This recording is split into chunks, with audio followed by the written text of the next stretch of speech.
ಹೇಳಾಗಿದೆಯಲ್ಲ, ಎಲ್ಲ C M ಹೇಳಾಗಿದೆ, D C M ಹೇಳಾಗಿದೆ. ನೋಡಪ್ಪ C M D C M ಅದಕ್ಕಿಂತ ಮೊದಲು ನಾನು ಮಾತಾಡಿದ್ದೆ. ಯಾರು ಊಟಕ್ಕೆ ಕರೆಯೋದೆಲ್ಲ ರಾಜಕಾರಣ ಅಲ್ಲ. ಅವರವರ ಹೊಸ ವರ್ಷದ ಪ್ರಯುಕ್ತ ಯಾರು ಬೇಕಾದ್ರೂ ಊಟಕ್ಕೆ ಕರೀತಾರೆ. ಅದನ್ನೆಲ್ಲ ನಾವು ರಾಜಕಾರಣ ಅಂತೇಳಿ ನಾವು ಊಹೆ ಮಾಡ್ಕೊಳ್ಳೋ ಅವಶ್ಯಕತೆ ಇಲ್ಲ ಅಂತ ನಮ್ಮ ಮುಖ್ಯಮಂತ್ರಿಗಳು, ಉಪಮುಖ್ಯಮಂತ್ರಿಗಳು, ಅಧ್ಯಕ್ಷರು ಹೇಳಿದ ಮೇಲೆ ಬಹುಶಃ ಅದ್ರ ಬಗ್ಗೆ ಚರ್ಚೆ ಮಾಡೋ. ಸಮುದಾಯ ಸಂಘಟನೆ ಮಾಡಿದ್ರೆ ಪಕ್ಷಕ್ಕೆ ಒಳ್ಳೆಯದಾಗುತ್ತೆ, ತೊಂದರೆ ಇಲ್ಲ, ಮಾಡಲಿ. ಯಾರು ಬೇಕಾದರೂ ಯಾವ ಸಮುದಾಯ ಬೇಕಾದರೂ ಗಟ್ಟಿ ಮಾಡೋವಂಥ ನಮ್ಮ ಶಾಸಕರುಗಳು, ಮಂತ್ರಿಗಳು ಮಾಡಿದ್ರೆ ಅದನ್ನು ನಮ್ಮ AICC ಸ್ವಾಗತಿಸುತ್ತೆ.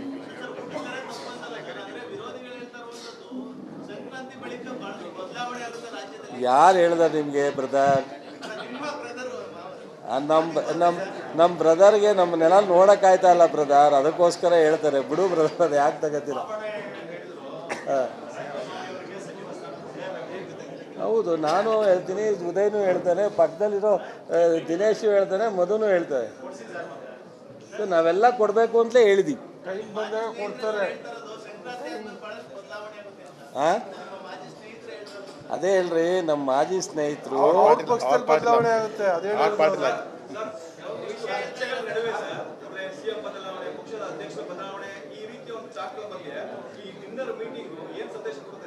ನೋಡಿ, ಒಂದು ಮಾತು ಹೇಳ್ತೀನಿ, ತಪ್ಪು ತಿಳ್ಕೊಬೇಡಿ. ನಮ್ಮ ಬ್ರದರು ಸರ್ಕಾರ ರಚನೆ ಆಗ್ತಾವಿಂದ ಪಾಪ ಭಾಳ ನೋವು ಪಟ್ಕೋತಾವ್ರೆ. ಅವ್ರಿಗೆ ಭಾಳ ಸಂಕಟನೂ ಇದೆ, ದುಃಖನೂ ಇದೆ. ಸೊ ಅದಕ್ಕೇನಾದ್ರು ಯಾರು ಸಮಾಧಾನ ಹೇಳುವಂಥವ್ರು ಇದ್ದರೆ ದಯಮಾಡಿ ನಮ್ಮ ಸ್ನೇಹಿತರಿಗೆ ಸಮಾಧಾನ ಹೇಳಿ ಅಂತ ತಮ್ಮ ಮೂಲಕ ನಾನು ರಿಕ್ವೆಸ್ಟ್ ಮಾಡ್ತೀನಿ. ಅದೇನೋ ಗೊತ್ತಿಲ್ಲ, ಅವ್ರನ್ನೇ ಕೇಳ್ಬಿಟ್ಟು ಸಮಾಧಾನ ಹೇಳಿ. ಯಾಕೆ ಇಷ್ಟೊಂದೆಲ್ಲ ವಿಚಲಿತರಾಗಿದ್ದಾರೆ, ಯಾಕೆ ಇಷ್ಟೊಂದು ನೊಂದ್ಕೋತಾರೆ, ಯಾಕೆ ಈ ಥರ ಇಲ್ಲ. ಆಮೇಲೆ ಯಾವುದೇ ಒಂದು ಸರ್ಕಾರವನ್ನು ಬಾಯಿನಲ್ಲಿ ಒಬ್ಬ ಸುದೀರ್ಘವಾಗಿ ರಾಜಕಾರಣ ಮಾಡಿದಂಥವ್ರು, ಅಧಿಕಾರ ಅನುಭವಿಸಿದಂಥವ್ರು ತೊಗಿತೀವಿ ಅಂತಾಗಲಿ, ಸರ್ಕಾರ ಬೀಳುತ್ತೆ ಅಂತಾಗಲಿ ಹೇಳ್ತಕ್ಕಂಥದ್ದು ಡೆಮಾಕ್ರಸಿನಲ್ಲಿ ಒಳ್ಳೆಯದಲ್ಲ. ಈಗ 1.5 ವರ್ಷ ಆಯ್ತು. ನಾವು ಡಿಸೆಂಬರ್ 27ಕ್ಕೆ ಪೂರ್ಣ ಪ್ರಮಾಣದ ಕ್ಯಾಬಿನೆಟ್ ರಚನೆಯಾಗಿ 12-6-18 ತಿಂಗಳು ಮುಗಿದಿದೆ. 19ನೇ ತಿಂಗಳು ನಡೀತಾ ಇದೆ. ಈಗ ಇದು 1ನೇ ತಿಂಗಳಿಂದನೇ ಸ್ಟಾರ್ಟ್ ಆಯಿತು. ಏನಾರು ಆಗಿದೆಯಾ ಬದಲಾವಣೆ? ಇನ್ನೂ 3.5 ವರ್ಷ ಇದೇ ರೀತಿ ಸರ್ಕಾರ ಇರುತ್ತೆ, ಇದೇ ರೀತಿ ಅವ್ರು ಮಾತನಾಡ್ತಾರೆ. ಅವರ ಕಾರ್ಯಕರ್ತರನ್ನ ಸಮಾಧಾನ ಪಡಿಸೋಕ್ಕೋ ಅಥವಾ ಅವರ ಶಾಸಕರನ್ನ ಇಟ್ಕೊಳ್ಳೋಕ್ಕೋ ಅಥವಾ ಈ ಸರ್ಕಾರವನ್ನು ನೋಡಿ ಸಹಿಸಲಾಗದೇನೋ ಅಥವಾ ಸಿದ್ದರಾಮಯ್ಯನವ್ರನ್ನೋ ಡಿ ಕೆ ಅಂಥವ್ರನ್ನೋ ನನ್ನಂಥವ್ರನ್ನೋ ನೋಡಿ ಅವ್ರಿಗೆ ಸಂಕಟ ಬರುತ್ತೋ ಗೊತ್ತಿಲ್ಲ. ಆದರೆ ಇದಕ್ಕೆ ನಮ್ಮ ಹತ್ರ ಮೆಡಿಷನ್ ಇಲ್ಲ. ಯಾರಾದರೂ ಮೆಡಿಷನ್ ಇದ್ದರೆ ಕೊಡಲಿ, ಅವ್ರಿಗೆ ದೇವರು ಒಳ್ಳೇದು ಮಾಡಲಿ ಅಂತೇಳಿ ನಾನು ಆ ದೇವರಲ್ಲಿ ಪ್ರಾರ್ಥಿಸ್ತೀನಿ. ನನಗೇನು ಅವ್ರ ಮೇಲೆ ಬೇಸರ ಇಲ್ಲ.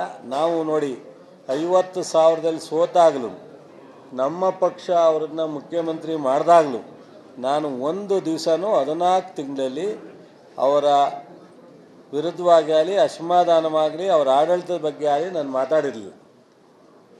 ನಾನು ಅವರ ಡಿಫರೆನ್ಸ್ ರಾಜಕಾರಣ ಇದ್ರೂ ಅವ್ರ ಆಡಳಿತ ಮಾಡೋ ಸಂದರ್ಭದಲ್ಲಿ ನಾನು ಒಂದು ದಿವಸನೂ ಮಾತಾಡಲಿಲ್ಲ.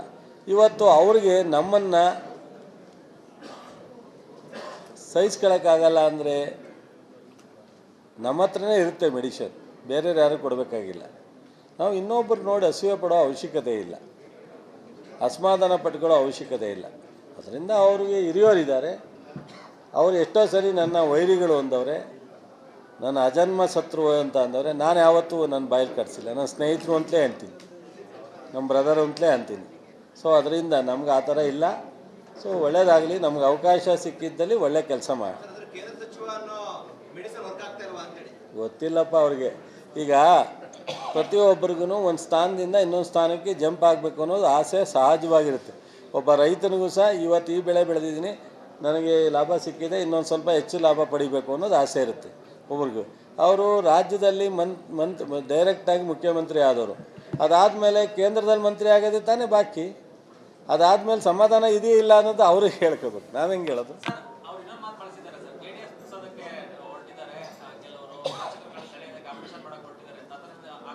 ಅಲ್ಲ ಗುರು, ಅವರೇ ತಾನೇ ಚನ್ನಪಟ್ಟಣ ಎಲೆಕ್ಷನಲ್ಲಿ ಅವ್ರ ಮಗನಿಗೆ ಓಟೇ ಕೇಳಲಿವಲ್ರಿ. ನಾನೊಂದು ಜನ ಮಾತಾಡಿದ್ರು ಓಟ್ ಕೇಳಿದ್ರೆ ಕೊಡ್ತಿದ್ವು ಅನ್ನೋ ಗೊತ್ತಿಲ್ಲ, ಅವ್ರು ಓಟೇ ಕೇಳಲಿಲ್ಲ. ಸಿದ್ದರಾಮಯ್ಯನ ಸರ್ಕಾರ ತೆಗಿತೀನಿ ಅಂದರು. ಅವ್ರು ಓಟೇ ಕೇಳಲಿಲ್ಲ ಸರ್. ಒಂದು ದಿವಸ ನೋಡಿ ಸರ್ ಯಾವ್ದಾರು ಟಿ ವಿಲಿ ಅಂತ ಚನ್ನಪಟ್ಟಣದವ್ರ ಮನೆ ಯಾರೋ ಒಂದು 10 ಹುಡುಗರು ಸಿಕ್ಕಿ ಕೇಳಿದ್ರು, ಜನತಾ ದಳದವರು. ನಾವು 10 ಜನ ಯಾಕೆ ಬೇಜಾರಾಯಿತು ಅಂದರೆ, ಮಾತಾಡ್ತಾರೆ ನನ್ನ ಮೊಮ್ಮಗನಿಗೆ ಓಟ್ ಕೊಡಿ ಅಂತ ದೇವೇಗೌಡರು ಕೇಳಲಿಲ್ಲ, ಮಗನಿಗೆ ಓಟ್ ಕೊಡಿ ಅಂತ ಇವರು ಕೇಳಲಿಲ್ಲ. ತೆಗಿತೀವಿ ಸರ್ಕಾರನ, ಈ ಸರ್ಕಾರ ಉಳಿಸಿಕ್ಕಿಲ್ಲ ಆದರೂ ಇವ್ರ ಮನೆ ಇದು ಯಾಕೆ, ಇದೇನು ಅವಶ್ಯಕತೆ ಇದೆಯಾ, ಇವ್ರಿಗೇನೋ ಅವ್ರಿಗೆ ಓಟ್ ಬೇಕಿಲ್ಲ ಅಂತ ಕಾಣುತ್ತೆ ಅಂತ. ಹಂಗೆ ಬಹುಶಃ ಅವ್ರು ಏನು ಮಾತಾಡ್ತಾರೆ ನನಗೇನು ಗೊತ್ತಾಗುತ್ತೆ, ಅವ್ರು ಯಾವ ಉದ್ದೇಶದಿಂದ ಮಾತಾಡ್ತಾರೆ ನನಗೆ ಬಿಡಪ್ಪ, ಸಾಕು ಜಾಸ್ತಿ ಯಾಕೆ. ಅದೆಲ್ಲ ಮುಖ್ಯಮಂತ್ರಿಯವರ ಅಧಿಕಾರ. ಮುಖ್ಯಮಂತ್ರಿಯವರು ಪಕ್ಷದ ಅಧ್ಯಕ್ಷರಿಗೆ AICC ಅವ್ರ ಜೊತೆ ಮಾತನಾಡಿ ತೀರ್ಮಾನ ತಗೋತಾರೆ. ಅದು ನಮ್ಮ ಅಲ್ಲ. ನಮ್ಮಲ್ಲಿ ಅದು ಯಾವುದು ನನ್ನ ಗಂಟ ಕಿವಿಗೆ ಬಿದ್ದಿಲ್ಲ, ನಿಮಗೆ ಬಿದ್ದಿದ್ರೆ ಗೊತ್ತಿಲ್ಲ.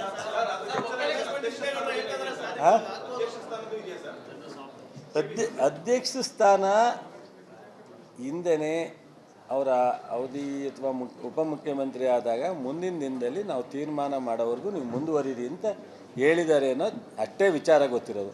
ಸೊ AICC ಅವರು ಎಲ್ಲಿ ಗಂಟ ಮುಂದುವರಿಸ್ತಾರೆ, ಯಾವಾಗ ಬದಲಾವಣೆ ಮಾಡ್ತಾರೆ ಅಂತ ಅದು AICC ಅವರೇ ತೀರ್ಮಾನ ಮಾಡೋದು. ಆದರೆ ಮಂತ್ರಿಮಂಡಲನ ಮುಖ್ಯಮಂತ್ರಿಗಳು ಮತ್ತು AICC ಪಕ್ಷದ ಅಧ್ಯಕ್ಷರು ಕೂತ್ಕೊಂಡು ಅವರ ಜೊತೆ ಡಿಸ್ಕಸ್ ಮಾಡ್ತಾರೆ.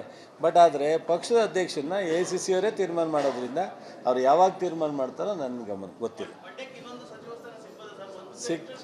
I am very happy.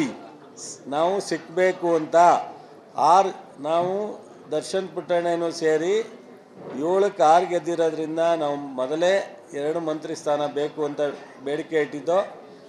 ನಮ್ಮ ಮುಖ್ಯಮಂತ್ರಿಗಳು, ಇವತ್ತಿನ ಉಪಮುಖ್ಯಮಂತ್ರಿಗಳು, AICCಯ ವೇಣುಗೋಪಾಲ್ ಸುರ್ಜೇವಾಲರು 2 ಮಂತ್ರಿ ಸ್ಥಾನ ಕೊಡ್ತೀವಿ ಅಂತ ಹೇಳಿದರು. ಆಕಸ್ಮಿಕವಾಗಿ ಯಾವುದೋ ಕಾರಣದಿಂದ ಕೊಟ್ಟಿಲ್ಲ. ಅದನ್ನು ಆದಷ್ಟು ಬೇಗ ಕೊಡ್ತೀವಿ ಅಂತ ಅವತ್ತಿಂದನೂ ಹೇಳಿದ್ದಾರೆ. ನಾವೆಲ್ಲರೂ ಸಹ ಕೊಡಲಿ, ನರೇಂದ್ರ ಸ್ವಾಮಿ ಮಂತ್ರಿ ಆಗಲಿ ಅಂತ ಖುಷಿಯಾಗಿತ್ತು.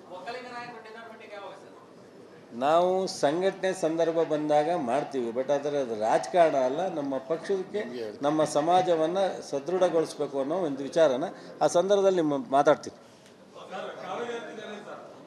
ಅದನ್ನು ಈಗೆಲ್ಲ ಫೈನಲ್ ಪ್ರಪೋಸಲ್ ರೆಡಿ ಮಾಡಿದ್ದೀವಿ. ಅದರ ಜೊತೆಗೆ ಇವತ್ತು 1-2 ಕಡೆ ಇನ್ಸ್ಪೆಕ್ಷನ್ನು ಮಾಡಿ ಹೋಗಿ ಅಂತಿಮವಾಗಿ ರಿಪೋರ್ಟ್ ಒಂದು 2-3 ದಿವಸದಲ್ಲಿ ಕೊಡ್ತೀವಿ. ನೀರಾವರಿ ಸಚಿವರಿಗೆ ತೀರ್ಮಾನ.